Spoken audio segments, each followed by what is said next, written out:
The space station Nexus 7 floated in the darkness between stars like a city that never slept.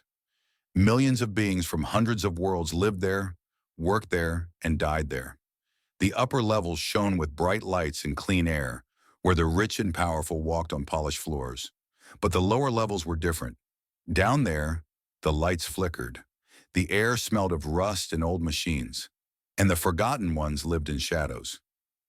Vela was one of the forgotten ones. She sat in her old hover chair in a narrow corridor, her back against a cold metal wall.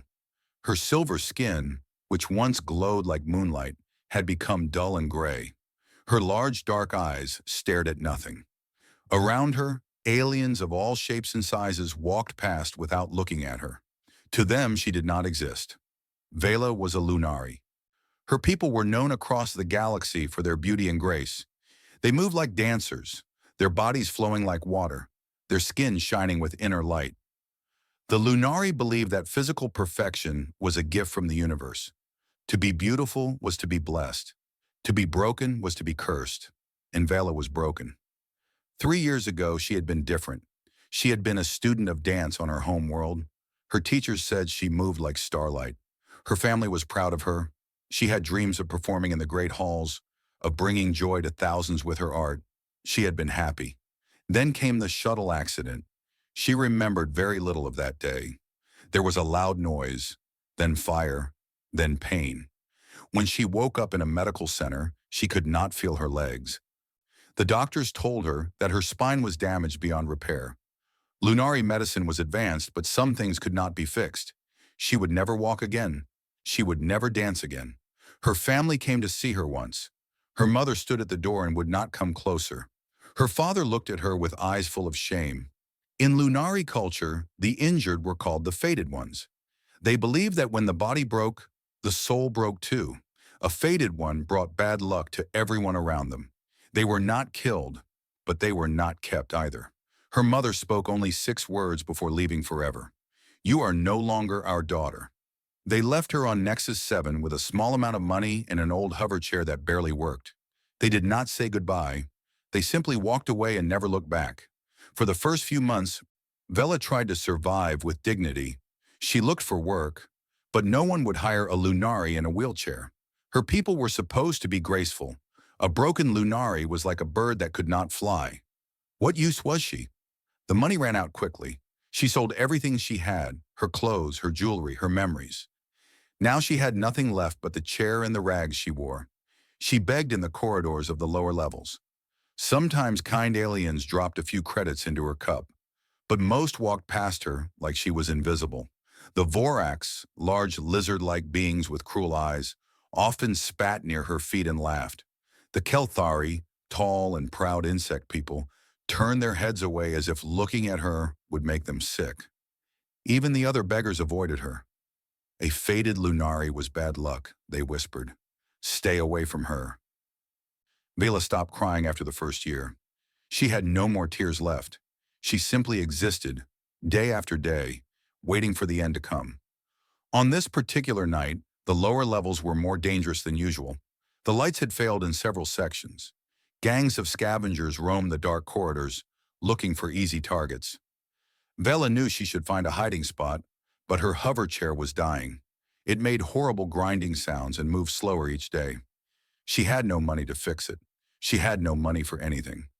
She pushed forward through the darkness, hoping to reach a safer area before the chair failed completely. But luck had abandoned her long ago. The chair made one final grinding noise and stopped. The power light blinked red 3 times, then went dark. No, Vela thought. Not here. Not now. She tried to restart it. Nothing happened. She tried again and again, her thin fingers pressing the buttons over and over. The chair was dead. She was trapped in the middle of a dark corridor, far from any help, unable to move. Then she heard the footsteps. They came from the shadows ahead. Slow, heavy footsteps. Then more from behind. She saw shapes moving in the darkness. 3, 4, maybe 5 figures. Scavengers. They had found her. A rough voice laughed. Look what we have here. A little silver ghost, all alone. Another voice, higher and crueler. Nice chair. Broken, but we can sell the parts. What about her? She is Lunari. Their organs sell well on the black market. Vela's heart pounded in her chest. She wanted to run, but she could not move. She wanted to scream, but who would hear? Who would care? She was nobody. She was nothing. She was a fated one, and the universe had decided she should disappear. The figures came closer. She could smell them now. Sweat and greed and violence. One of them reached for her with a dirty hand. Vela closed her eyes and waited for the end. But the end did not come. Instead, she heard a new voice, a strange voice. It spoke in a language she did not understand, but the tone was clear. It was a warning. The scavengers stopped. She heard them whisper to each other. Is that a human? What is a human doing down here? Who cares? There is only one of him. But they did not move forward. Vela opened her eyes and saw a figure standing at the end of the corridor. It was not very tall. It had no claws, no scales, no natural weapons of any kind. It looked soft and weak, with strange flat skin and dark hair on its head. It was a human. She had heard of them, but never seen one before. They were a young species from a small planet called Earth. Other races thought they were strange and primitive. They were too emotional, too foolish, too attached to things that did not matter. The human walked forward. His steps were calm and steady. He did not look afraid. One of the scavengers pulled out a knife. "Walk away, human. This is not your business." The human stopped and looked at the scavenger. Then he smiled. It was not a friendly smile. It was the smile of someone who had seen worse things than a gang of thieves in a dark corridor.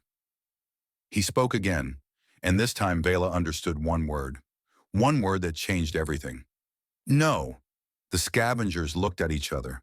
Then slowly they backed away. One by one, they disappeared into the shadows. They did not want trouble with a human. Humans were unpredictable. Humans were crazy. Everyone knew that. The human watched them go. Then he turned to Vela, and his face changed. The hardness melted away. His eyes became soft and warm, like a fire on a cold night. He knelt beside her broken chair and spoke gently. His words were clumsy in her language, but she understood them. "I help you." Vela stared at him. She did not understand. No one helped the fated ones. No one. But this human did not seem to know that, or maybe he simply did not care. He reached out his hand toward her, and for the first time in 3 years, Vela felt something she had forgotten existed. She felt hope. The human's name was Taiho. Vela learned this as he lifted her from the broken chair. She was shocked when he touched her. Among most species in the galaxy, touching a stranger was rude. Some considered it an attack. But Taiho did not seem to care about such rules. He simply put one arm under her legs and one behind her back, and he picked her up like she weighed nothing. "I am Taiho," he said in his broken Lunari. "I take you safe place." Vela did not know what to say. She had not been held by anyone in 3 years. The warmth of his body against hers felt strange and frightening, but also, somehow, safe. Taiho carried her through the dark corridors of the lower levels. He walked with confidence, like he knew every turn and every shadow. He nodded to a few aliens they passed, and they nodded back. He seemed to know people down here. He seemed to belong. After a few minutes, they reached a small door with a human symbol on it. Taiho pressed his hand to a panel, and the door slid open. Inside was a tiny room, barely big enough for a bed, a small table, and shelves full of tools and machine parts. It was messy but clean. It smelled like oil and metal and something else, something warm that Vela did not recognize. Taiho set her down gently on the bed. Then he went back outside and returned a moment later, dragging her broken hover chair behind him. "Your chair," he said. "I fix." Vela watched him, still not understanding. "Why?" she asked. "Why do you help me?" Taiho looked at her with those warm brown eyes. He seemed confused by the question. "You need help," he said simply. "So I help. But you do not know me. I am nothing to you." "You are person," Taiho said. "Person need help. I help. This is, how do you say, normal?" Vela shook her head. "It is not normal. Not here. Not in the galaxy." Taiho smiled. "Maybe not normal for galaxy, but normal for human. He turned to her broken chair and began to work. He pulled tools from his shelves and opened panels she did not even know existed. His hands moved quickly and surely, like he had done this 1,000 times before. He talked while he worked, sometimes in Lunari, sometimes in his own language. Vela understood maybe half of what he said. She learned that he was an engineer. He fixed things on the station, mostly machines that moved air through the corridors. It was boring work, he said, but it paid enough to live. He had been on Nexus 7 for 2 years. Before that, he had worked on ships that traveled between stars. Before that, he had lived on Earth. Earth, Vela said. Your homeworld. Yes. Taiho's eyes became soft and distant. Beautiful place. Blue sky. Green trees. Big water called ocean. I miss it sometimes. Why did you leave? Taiho was quiet for a moment. My sister, he said finally. She was sick. Needed special medicine. Medicine cost much money, so I work far away, send money home. She is better now. Vela looked at him. You left your home to help your sister? Of course, she is family. Family helps family. What if she was broken? What if she could not be fixed? Taiho stopped working. He looked at Vela with an expression she could not read. My sister was broken, he said quietly. She was born with legs that did not work right, could not walk. Doctors said she never would. Vela felt something cold in her stomach. And your family? Did they send her away? Taiho's eyes went wide. Send her away? No. Why would we do that? Because she was broken. Because she was useless. Taiho put down his tools. He came and sat next to Vela on the bed. His face was serious but gentle. Listen to me, he said. On Earth, we do not throw away broken people. We do not leave them behind. When someone is hurt, we help them. When something is broken, we fix it. That is what humans do. That is who we are. Vela felt tears forming in her eyes. She had not cried in so long, but now she could not stop. My people are not like that, she whispered. When I was hurt, my family left me here to die. They said I was fated. They said my soul was broken. Taiho reached out and took her hand. His grip was warm and strong. Your soul is not broken, he said. I can see it. It is scared. It is hurt, but it is still there, still shining. Vela looked down at his hand holding hers. No one had touched her with kindness in 3 years. No one had spoken to her like she mattered. This strange human from a strange planet was the first person to look at her and see something other than a broken thing. Why do you care? She asked, her voice shaking. You do not know me. You owe me nothing. Why do you care what happens to me? Taiho thought about the question for a long moment. Because I can, he said finally. Because I am here, and you are here, and I can help. And if I can help someone and I choose not to, then what kind of person am I? He smiled at her, a small, sad smile. On Earth, we have a saying. When you see someone fall, you help them up. It does not matter who they are. It does not matter if you know them. You just help, because one day you might fall, and you hope someone will help you too. Vela could not speak. The tears flowed freely down her silver cheeks. She had spent 3 years believing she was worthless. 3 years believing the universe had thrown her away. And now this human, this soft and strange creature from a tiny planet, was telling her that she mattered, that she was worth saving. Taiho squeezed her hand once, then let go. Rest now, he said. I finish your chair. In morning it will work good, better than before. He went back to work. Vela lay on his bed, surrounded by the smell of oil and metal, and that warm scent she now realized was him. She watched him work through the night, his hands never stopping, his focus never breaking. When the station lights came on to signal morning, the chair was done. Taiho helped her into it, and she gasped. It moved smoothly and quietly. The seat was comfortable. The controls were easy to use. It was like a completely new machine. How? She asked. You fixed it in one night? Taiho shrugged. I am good with machines, and I used some parts for my own things. You needed them more than me. Vela stared at him.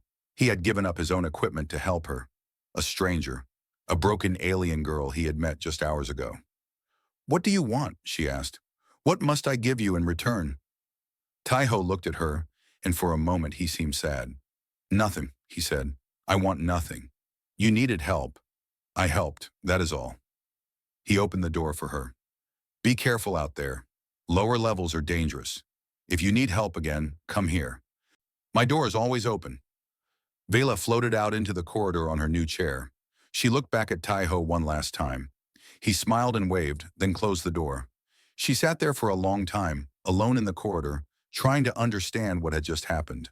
A stranger had saved her life. A stranger had fixed her chair. A stranger had asked for nothing in return. Maybe humans were not so strange after all, she thought. Or maybe they were the strangest beings in the entire galaxy. And maybe that was exactly what the galaxy needed. The weeks that followed changed Vela in ways she did not expect. Taiho found her again 3 days after that first night. She was in her usual spot, begging for credits, when he appeared with a strange container in his hands. He sat down next to her on the floor, right there in the dirty corridor, and opened the container. "Lunch," he said. "You eat?" Inside were strange things she had never seen before. Long yellow strings in brown liquid, small rolls wrapped in dark paper, round white balls that smelled sweet. Taiho called them ramyun, kimbap, and rice cakes. Human food from Earth. Vela had not eaten real food in months. She survived on nutrition paste from charity stations, gray and tasteless. The smell of Taiho's food made her stomach hurt with hunger. "I cannot pay," she said quietly. Taiho laughed. "Pay? This is gift. Friends share food. We are friends now, yes?" Friends. The word felt strange in her mind. She had not had a friend in 3 years. She did not know if she remembered how. But she took the food, and it was the best thing she had ever tasted. After that, Taiho came to find her almost every day. Sometimes he brought food. Sometimes he just brought himself. He would sit with her and talk, telling her stories about Earth and humans and his life before the stars.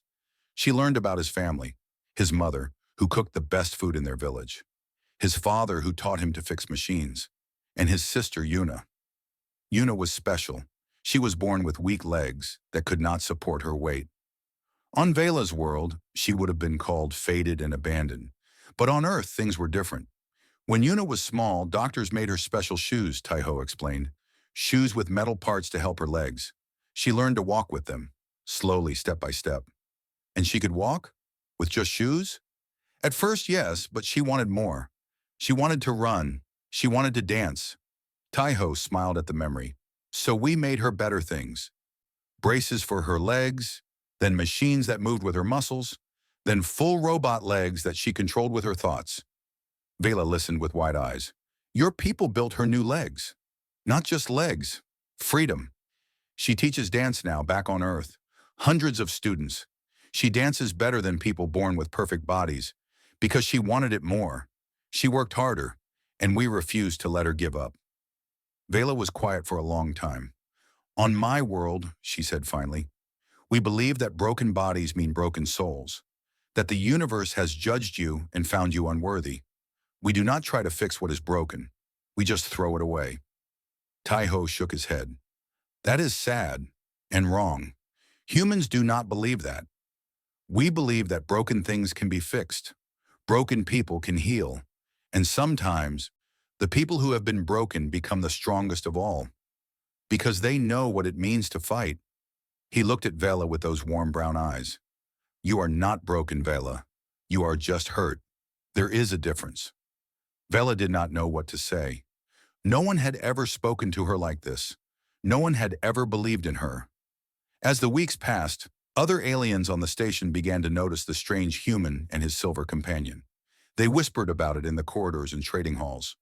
Why was a human spending time with a faded Lunari? What did he want from her? What was his plan? One day, a large Vorax merchant blocked Taiho's path in a corridor. The Vorax was twice Taiho's size, with scales like armor and teeth like knives. He looked down at the small human with disgust. I see you with the faded one, the Vorax growled. You waste your time. She is nothing, less than nothing. Her own kind threw her away like garbage. Taiho looked up at the Vorax without fear. She is not garbage. She is a person. The Vorax laughed, a harsh, ugly sound. You humans are foolish, soft, weak. You care about things that do not matter. That is why your species will never be great. Taiho smiled. It was not a friendly smile. Maybe, he said, but we will be kind. And when the universe remembers our species, that is what they will remember. Not our strength, not our power, but our kindness. The Vorax spat on the floor near Taiho's feet.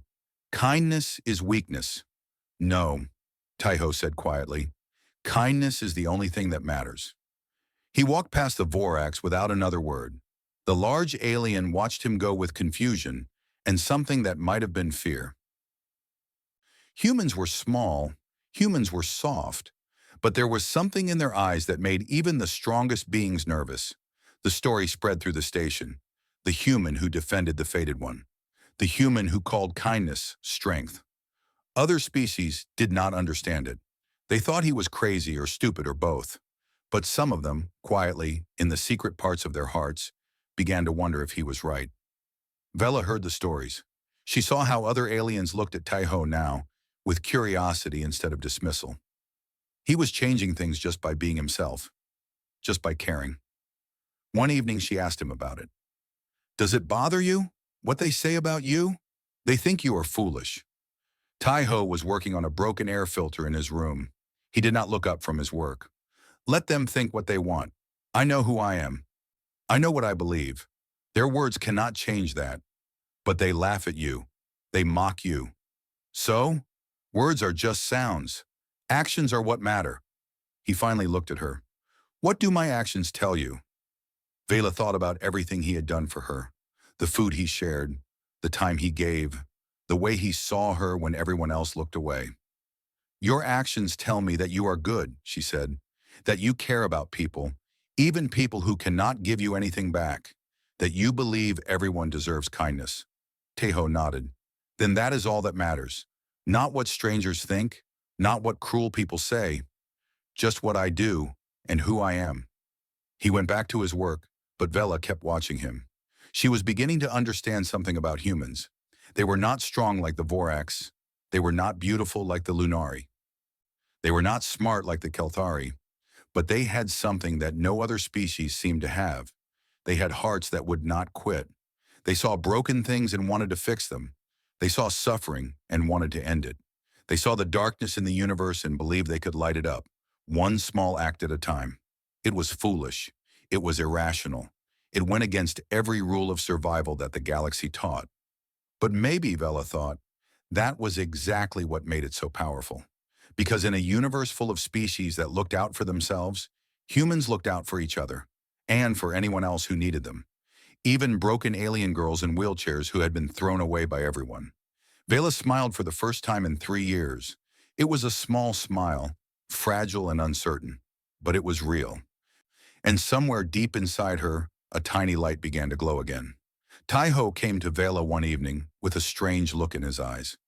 It was the look of someone with a big idea, someone who had been thinking too much and sleeping too little. He sat down across from her in his small room and leaned forward. I have been studying, he said, Lunari bodies, how they work, how your spine was damaged. I read many files, many research papers. Vela felt a strange tightness in her chest. Why?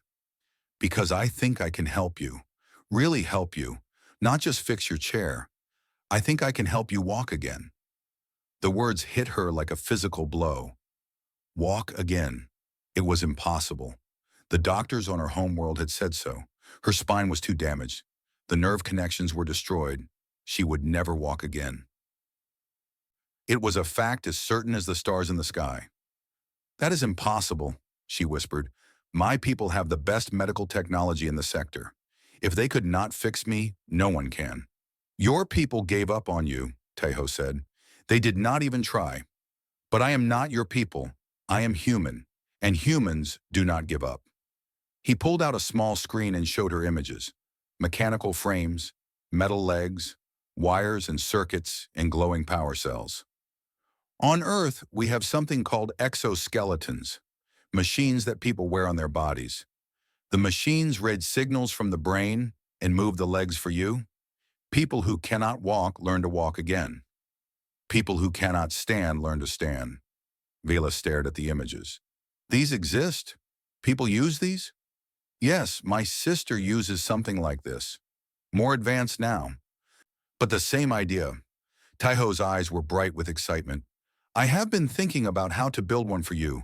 Your body is different from human bodies, but the basic idea is the same. We connect machine to brain. Machine moves legs. You walk. But you are not a doctor. You fix air machines. I fix machines, Taiho agreed. But I learn fast, and I will not do this alone. I have friends who can help. Over the next few days, Taiho introduced Vela to his friends. First was Minho, a human medic who worked in the station's clinic. He was tall and thin, with glasses that kept sliding down his nose. He spoke softly and smiled often. When Taiho explained the project, Minho nodded slowly. It will be difficult, Minho said. Lunari nervous systems are different from humans, but not too different.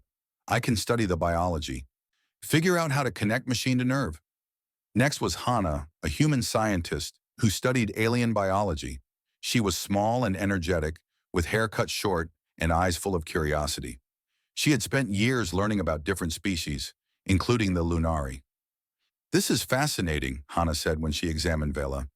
Your neural pathways are actually very similar to humans, more similar than most species. I think the connection is possible. It will take time and testing, but I believe we can do it. The last member of the team was not human at all. Bryn was a Keltari, one of the tall, insect-like beings who usually wanted nothing to do with broken things. But Bryn owed Taiho a favor. Years ago, Taiho had saved Bryn's nestmate from a reactor accident. The Kelthari did not forget debts. Bryn looked at Vela with his large compound eyes. You want me to help build legs for a fated one? His voice was rough like grinding stones. I want you to help build legs for my friend, Taiho said. Bryn was quiet for a long moment. Then he made a clicking sound that Vela had learned was Kelthari laughter. You humans are strange, but I will help. You saved my family. I will help save yours. The project began. They worked in secret, using Taiho's small room in an abandoned storage space nearby. Minho studied Vela's injuries, mapping every damaged nerve, every broken connection. Hana researched Lunari biology, finding ways to interface human technology with alien bodies. Bryn built the frame, his skilled hands shaping metal into something beautiful and strong, and Taiho coordinated everything, working endless hours, sleeping almost never, driven by a fire that would not die. Vela watched them work, and she felt something growing inside her. It was warm and bright and terrifying. It was hope, real hope, for the first time in 3 years. But with hope came fear. Fear that it would not work. Fear that it was all a dream. Fear that she would fall again and never get up. One night when the others had gone home, she spoke to Taiho. Why are you doing this? All of you. You work so hard. You spend so much time. And I can give you nothing in return. Taiho set down his tools and looked at her. Do you know what I see when I look at you, Vela? She shook her head. I see someone strong. Someone who survived 3 years alone, abandoned by everyone, in the worst place on the station. Someone who did not give up even when the universe told her she should. Someone who still has light inside her. Even when she thinks it is gone. He came and sat beside her. You say you cannot give us anything, but you are wrong. You give us something important. You give us a reason to fight, a reason to believe that what we do matters. That is worth more than credits, more than anything. Vela felt tears on her cheeks. I am scared, Taiho. What if it does not work? What if I try to walk and fall? Then you get up and try again. That is what humans do. That is what we will teach you. Falling is not failing. Staying down is failing. And you, Vela, you are not someone who stays down. The project took 3 months. There were problems and failures. Parts that did not fit. Connections that did not work. Designs that had to be thrown away and started again. Minho got sick and had to rest. Hana broke her arm in an accident. Bryn was called away for family duties and was gone for 2 weeks. But they kept going. They never stopped. The other humans on the station heard about the project. Some thought it was crazy. Some thought it was beautiful. Slowly, quietly, more help arrived. A human technician who knew about power cells. A human programmer who could write the code that made the machine think. Even some non-humans joined, curious about what these strange humans were building. The frame began to take shape. It was not elegant like Lunari technology. It was bulky and practical, with visible wires and glowing lights. But it was made with love. Every piece, every connection, every line of code was put there by hands that cared. And finally, after 3 months of work, it was done. Vela looked at the exoskeleton hanging in the storage room. It was strange and beautiful, a mix of human engineering and Kelthari craftsmanship, and the hope of everyone who had helped build it. It was waiting for her. Taiho stood beside her. "Whenever you are ready," he said. "No pressure, no rush. We have all the time in the world." Vela stared at the machine that might let her walk again. Her heart was pounding. Her hands were shaking. She was more scared than she had ever been in her life, but she was also more hopeful. She took a deep breath and nodded. "I am ready." The trouble started 3 days before Vela was supposed to try the exoskeleton for the first time. A message arrived for Taiho from the station council. He was ordered to appear before them the next morning. The message did not say why, but everyone knew. Someone had talked. The secret was out. The Lunari consulate on Nexus 7 had learned about the project. Vela was terrified when Taiho told her, "You cannot go," she begged. "They will punish you. They will stop everything. They might even hurt you." Taiho just smiled and squeezed her hand. "I have faced worse than a room full of angry politicians. Do not worry. Everything will be fine." But Vela knew the truth. The Lunari consulate was powerful. They controlled trade routes and diplomatic relationships that the station needed. If they wanted the project stopped, they had ways to make it happen. The next morning, Taiho walked into the council chamber alone. The room was large and cold, with high ceilings and walls of dark metal. At the center was a curved table where the council members sat. Representatives from a dozen species looked down at him with expressions ranging from curiosity to disgust. The Lunari representative was a tall female with skin like polished silver and eyes like frozen stars. Her name was Mira, and she was the highest authority of her people on Nexus 7. She looked at Taiho like he was an insect that had crawled into her home. "You are the human engineer," she said. Her voice was cold and beautiful. "The one who has been working on the fated one."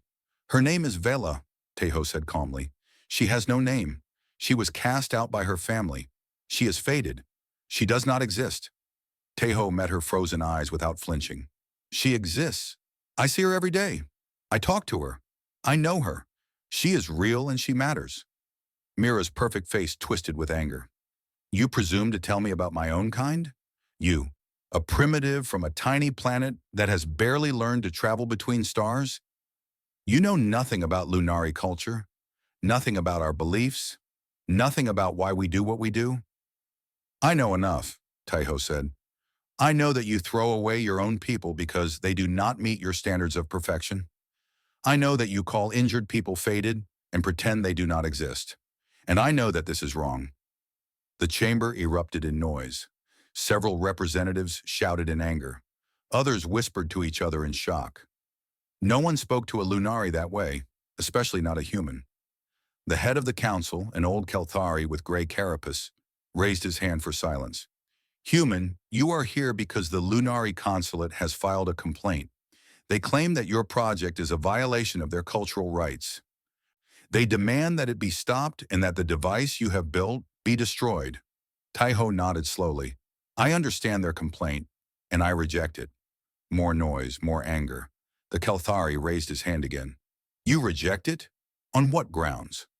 "On the grounds that no culture has the right to decide who deserves to live and who deserves to die. On the grounds that kindness and compassion are universal, no matter what species you are. On the grounds that Vela is a person, not a piece of garbage to be thrown away." Mira stood up, her silver skin glowing with rage. "This is not about kindness.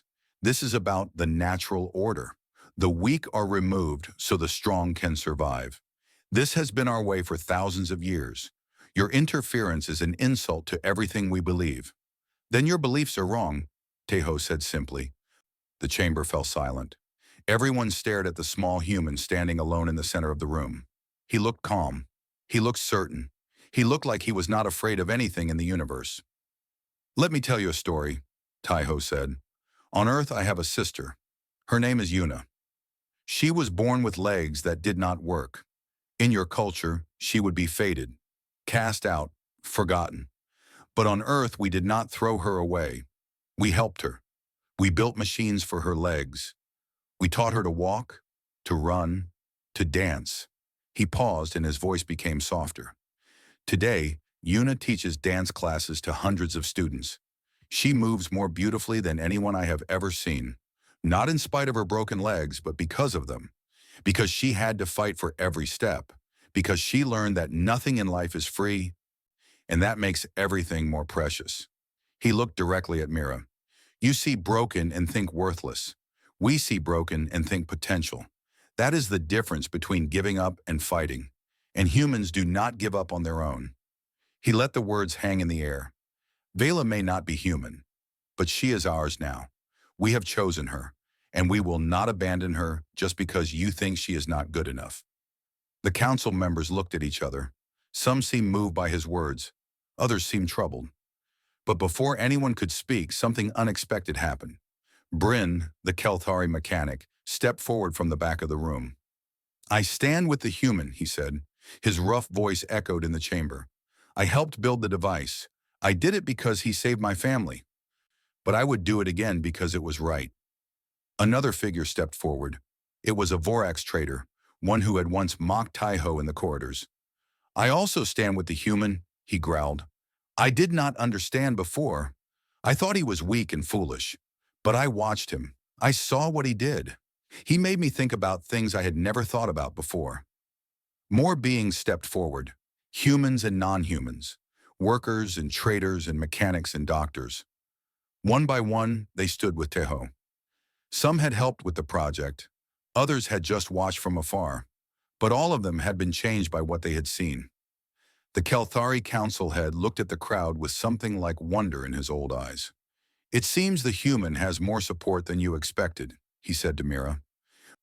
"The council will vote on your complaint." The vote was close, but in the end, the complaint was rejected.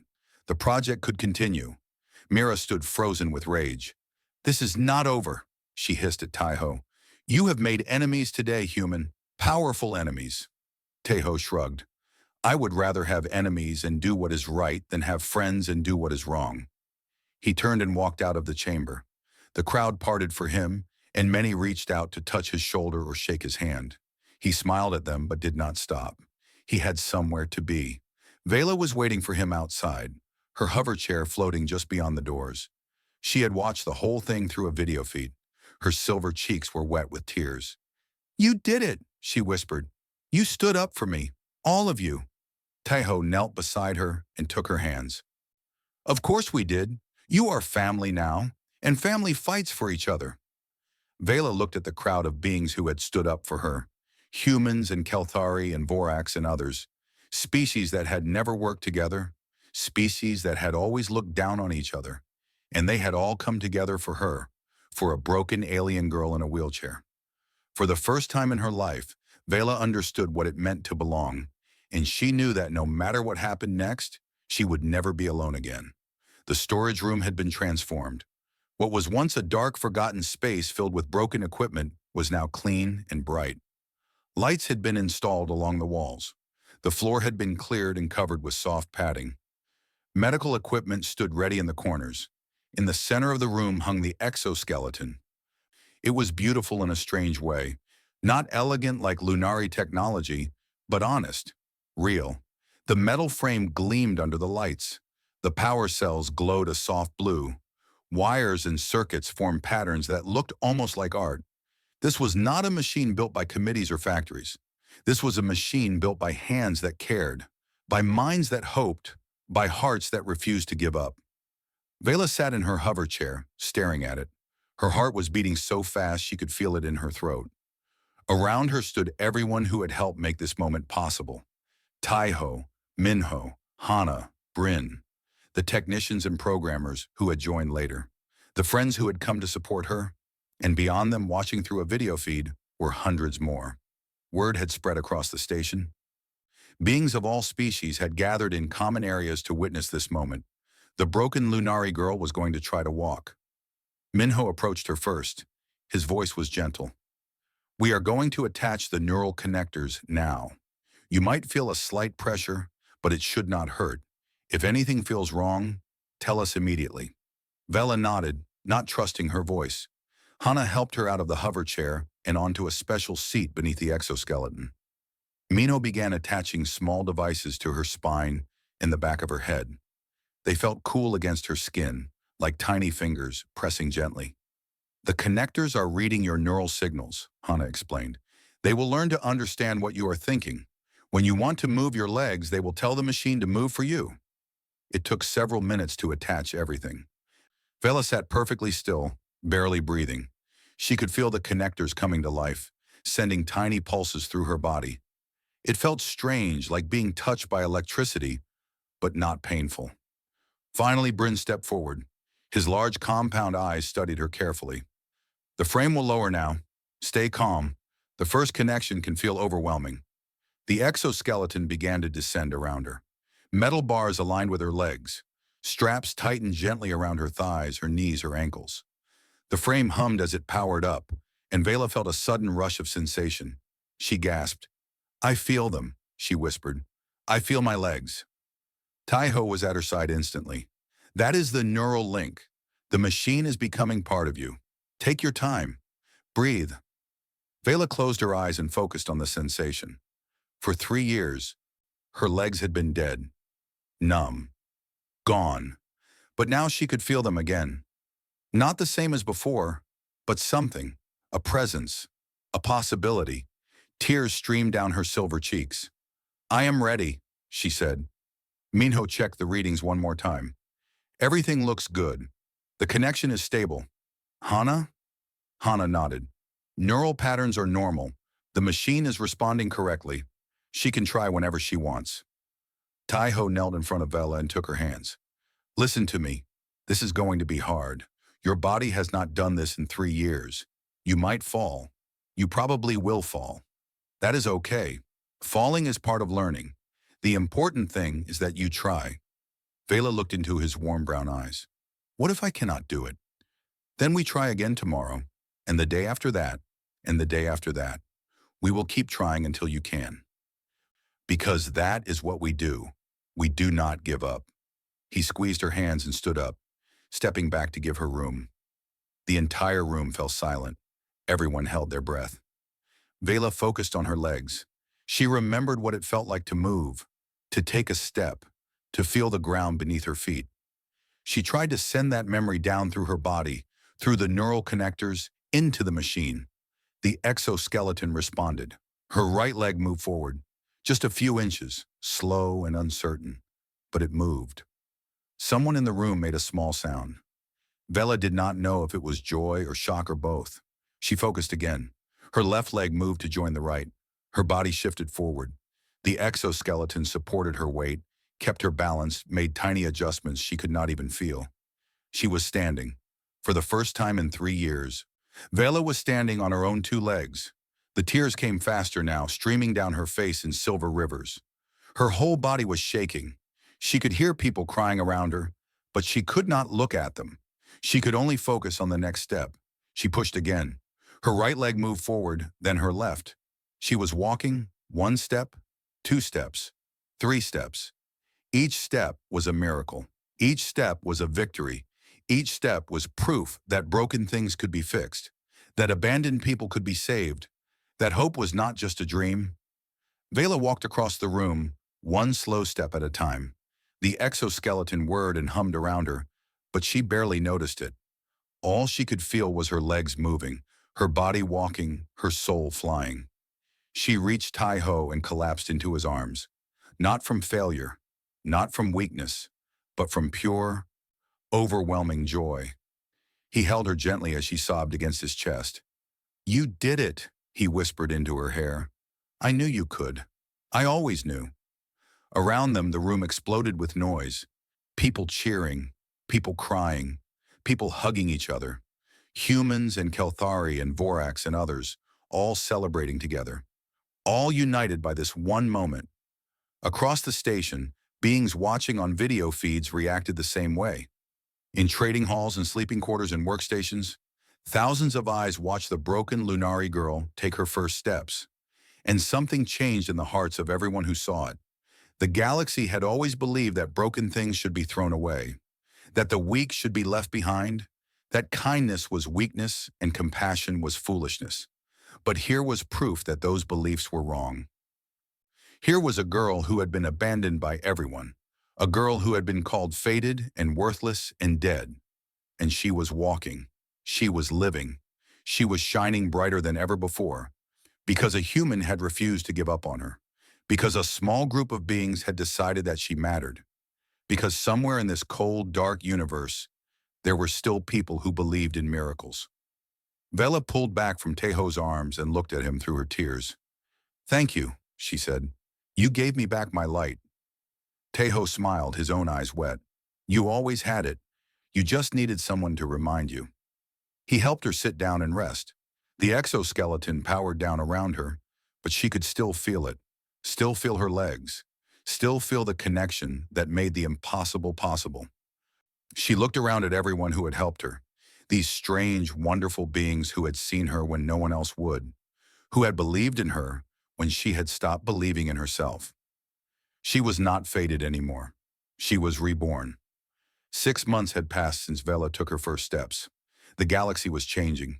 News of the broken Lunari girl who learned to walk again spread from Nexus 7 to 100 worlds, then 1,000, then more. Stories were told and retold, growing larger with each telling. Some said she had been dead and came back to life. Some said the humans had magic that could fix anything. Some said it was all lies designed to make humans look good.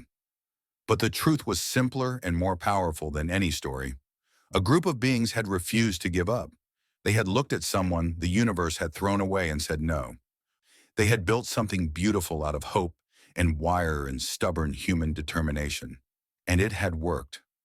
Vela became famous. Not because she wanted to be, but because the galaxy needed her to be.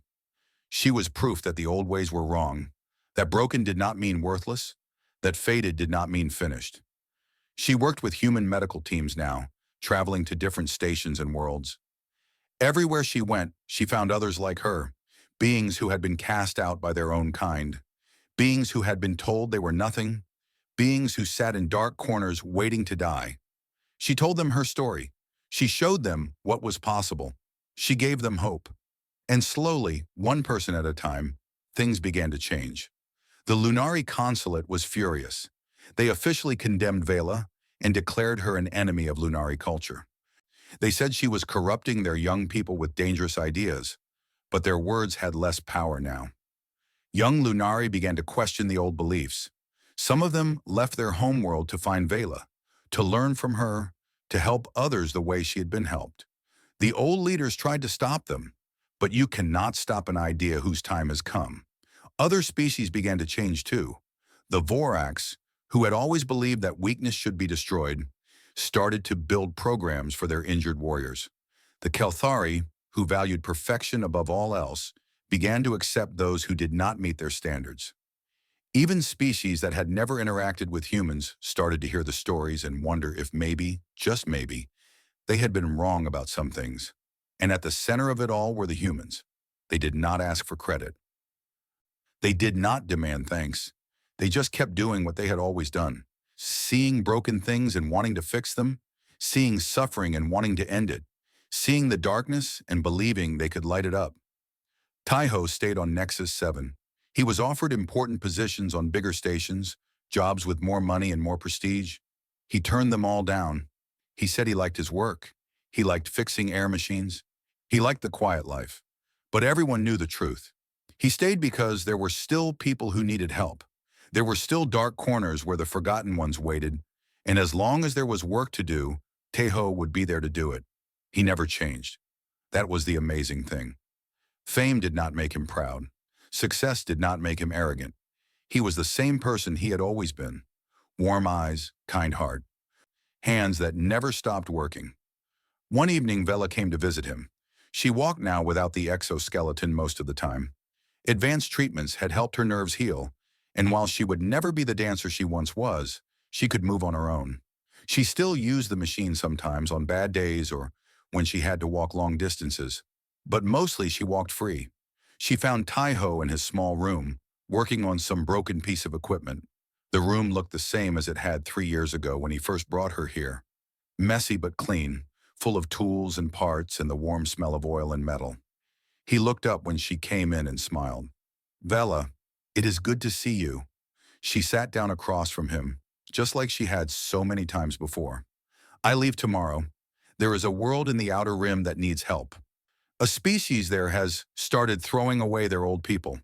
They say anyone past a certain age is worthless." Tai-Ho shook his head sadly. "That is terrible. We are going to change their minds, a whole team of us, humans and Lunari and others. We will show them a better way." Tai-Ho nodded. "You will do great things. I know it." Vela was quiet for a moment. "I want you to come with me." Tai-Ho set down his tools. He looked at her for a long time. "You know I cannot. There is work here. People here who need help. There are people everywhere who need help. And you have done so much already. You deserve to see what you started. You deserve to see how much the galaxy is changing." Tai-Ho smiled gently. "I do not need to see it. I just need to know it is happening. That is enough for me." Vela felt tears in her eyes. Even now, where after everything, he still surprised her, still showed her what true goodness looked like. "You are the best person I have ever known," she said, "human or otherwise." Tai-Ho laughed softly. "I am just an engineer. I fix things. That is all." "No," Vela said. "You fixed people. You fixed me. And through me, you are fixing the whole galaxy." She stood and walked to the small window in his room. Outside, the stars burned against the black emptiness of space. Somewhere out there, a human colony ship was traveling to a distant world. Somewhere out there, beings were helping each other for no reason except that they could. Somewhere out there, the universe was becoming a little bit brighter. "Do you think they will remember us?" Vela asked. "Thousands of years from now, when the galaxy is different, do you think they will remember how it started?" Tai-Ho came to stand beside her. He looked out at the stars with her. "Maybe, maybe not. It does not matter." "Why not?" "Because we did not do it to be remembered. We did it because it was right. Because someone needed help, and we could help. That is the only reason that matters." Vela smiled. She understood now what made humans so special. It was not their strength or their technology or their cleverness. It was something much simpler. It was their hearts. They had hearts that would not quit. Hearts that saw suffering and could not look away. Hearts that believed, against all evidence, that the universe could be better, that broken things could be fixed, that no one was beyond saving. It was foolish. It was irrational. It went against every rule of survival that the galaxy taught. But it was also beautiful and powerful and exactly what the universe needed. "Thank you, Tai-Ho," Vela said softly. "For everything." Tai-Ho put his arm around her shoulders. "Thank you for letting me help." They stood together at the window watching the stars, two small beings in an infinite universe. But sometimes small things could change everything. A colony ship appeared in the distance, its engines glowing as it prepared to jump to another world. Vela watched it go. "Do you think they will change things out there too?" she asked. Tai-Ho smiled his warm, familiar smile. "Humans always do. We cannot help it. We see the universe and think, yeah, we can make that better." Vela laughed. Her skin glowed bright, brighter than it ever had on her home world, brighter than anyone had thought possible for a fated one. She was not fated anymore. She was shining, and somewhere out there, across 1,000 worlds and 1,000,000 dark corners, others were starting to shine too. Because of one human engineer who could not walk past someone in pain. Because of a small group of friends who built something beautiful out of hope. Because someone, somewhere, had decided that kindness mattered, that compassion was not weakness, that everyone deserved a chance. The galaxy was changing, slowly, imperfectly, but surely, and it all started with a simple question. "Can I help you?" The answer, it turned out, could change everything.